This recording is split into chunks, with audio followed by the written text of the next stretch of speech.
Hello, this is D and I'm back with another video. Well, last week my store received the C8 and the E8, which are the 2018 line of OLED televisions. Now unfortunately this year we will not be carrying the B8 as that is exclusive to Best Buy. However, I will be leaving a link in the description down below so you guys can order these TVs if you're in Canada. Now I have to say my initial reaction to the C8 and the E8 is that they are improved over their 2017 counterparts. Now 2017 was a great year for OLED televisions. In fact, that was the best picture quality you could get off of any TV for that entire year. Now last year, the B7, the C7, the E7, and the W7 all gave the same picture quality. Now this has changed in 2018 as the B8 will be using a different processor. Now the C8, the E8, and the W8 all will have the same picture quality as they are using the new A9 processor, whereas the B8 is using the A8. Now when I first looked at these TVs, I noticed that they were quite a bit brighter than last year's models.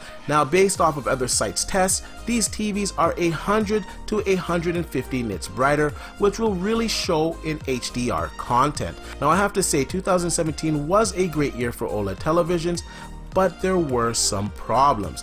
HDR mode was quite dim. Now when the TV first launched, HDR mode was fantastic. However, LG launched some firmware updates and the HDR mode became quite dim in game mode. Now a lot of gamers were disappointed and they had to do a lot of tweaks using dynamic contrast to try to get the HDR brightness back. Now in 2018, this is no longer a problem as the HDR game mode is very bright. In fact, it uses dynamic tone mapping. Now I'm going to get into all of these features in my review of the TV. This is just a quick first look at the television. Another improvement that I did see on the 2018 models was with vertical banding. Now the 2017 models did have some vertical banding, especially on the 65-inch models if you were looking at 5% grays or a very dark scene. Now in 2018, I am not seeing this issue at all. Now of course OLED is very good off axis. You're not going to lose any color saturation, and of course it's got a very slim bezel, a very slim and sleek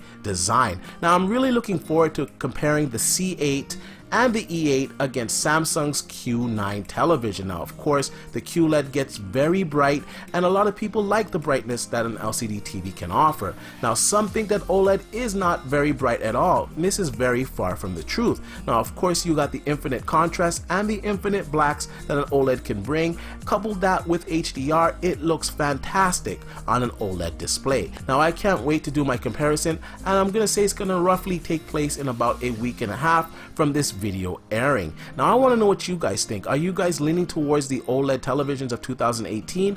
Or are you going to hold out and get a Q9 for the gaming features that it offers? I'd like to know, so please leave your comments down below. And like I usually say, please like, share, and subscribe to the channel. And I'll see you guys on the next one.